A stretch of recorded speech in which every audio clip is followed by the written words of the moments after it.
सर्वदेवमयी सर्वतीर्थमयी पूज्या जगत जननी गौ माता की मानसिक परिक्रमा करके उनके खुर की रज को मस्तक पर धारण करते हैं। जिनकी पुच्छ में हनुमान जी विराजमान हैं, ऐसी अमोघ रक्षा कवच पुच्छ को अपने मस्तक पर घुमाते हैं। यहाँ पधारे हुए खेरी वाले हमारे परम पूजनीय आदरणीय आत्मीय और दास पर सदैव अनुग्रह करने वाले प्रेम रखने वाले पूज्य संतों के चरणों में दास का दंडवत प्रणाम। पधारे हुए सभी भक्तों के हृदय में विराजमान ठाकुर जी को प्रणाम। यहाँ की मातृ शक्ति, यहाँ के सभी पिता तुल्य भाई बंधु, बालक बालिकाएं सभी को जय श्री कृष्णा, जय गौ माता, जय गोपाल। बड़ी मुश्किल से बड़े भाग्य कृपा होती है।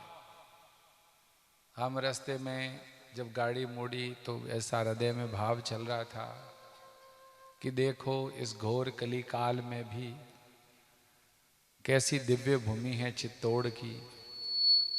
कि इस कली काल में जब सब लोग पैसों के पीछे अंधे हो रहे हैं, पता ही नहीं है, उस समय भी महान इस चित्तौड़ की भूमि में गांव गांव में भक्त लोग अपने कल्याण के लिए, गौ सेवा के लिए एकत्रित हो रहे।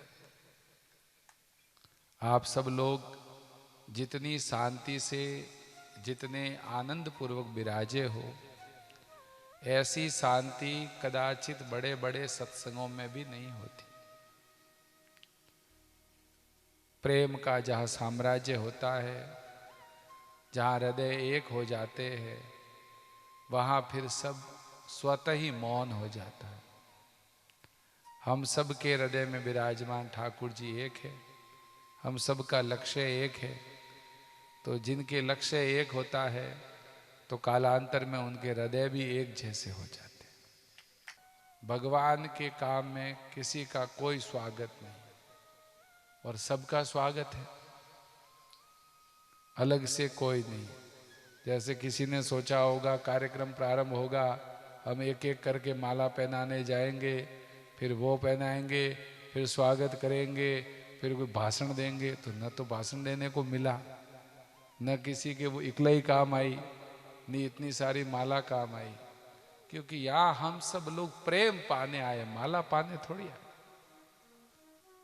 यहाँ अलग सब काम है। इसलिए हम सब लोग जितनी देर बैठे, देखो आप सबसे आग्रह है, कभी कभी हमको सत्संग तो समझ में नहीं आता, फिर भी लोग 3 घंटे 5 घंटे सत्संग में बैठे रहते हैं। उद्धव गोपी संवाद जैसे में भी बैठे रहे, और गोपी गीत संभवतः उससे कठिन सत्संग कोई हो ही नहीं सकता। उसमें भी 4-4 घंटे लोग बैठे रहे। उसके पीछे कारण है। जैसे किसी की थाली में व्यंजन पड़े हो स्वादिष्ट, तो उसको खाने में आनंद आ रहा हो, तो उसकी विधि का कोई महत्व नहीं है कि किसने बनाया और कौन बनाने वाला था।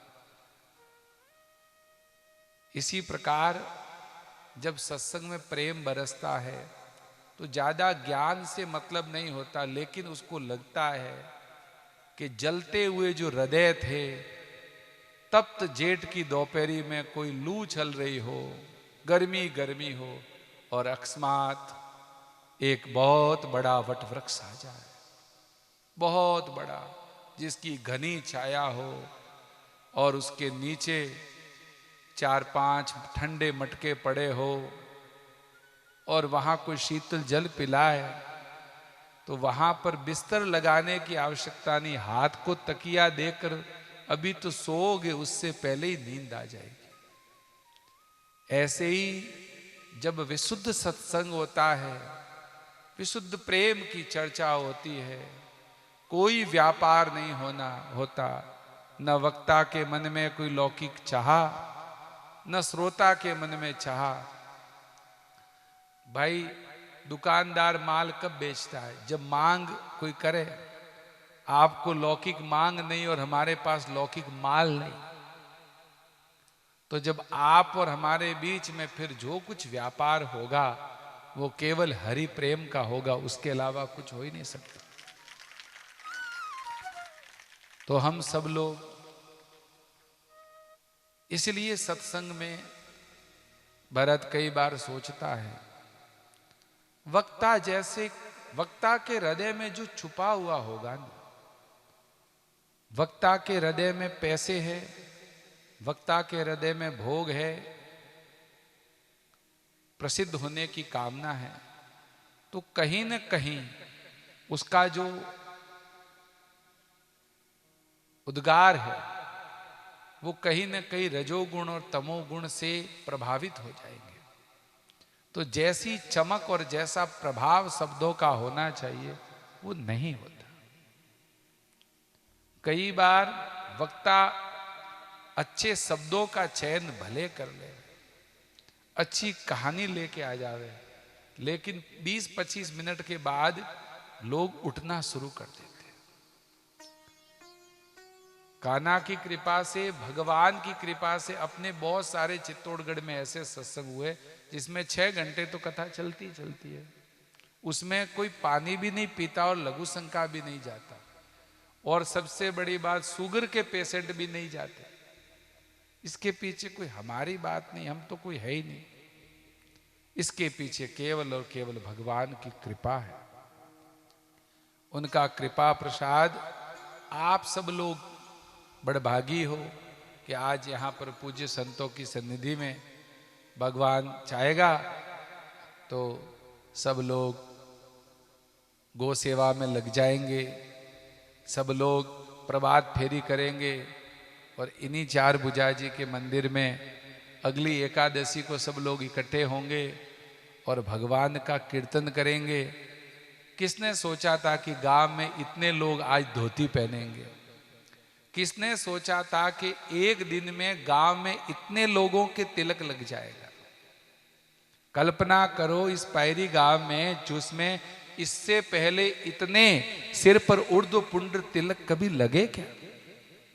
जिसके जीवन में एक बार भी उर्ध्व पुंड्र तिलक लग जाए तो भैया लौकिक तिलक तो मिट सकता है, लेकिन उसका जो छाप पड़ी है वो कभी जा सकती है क्या?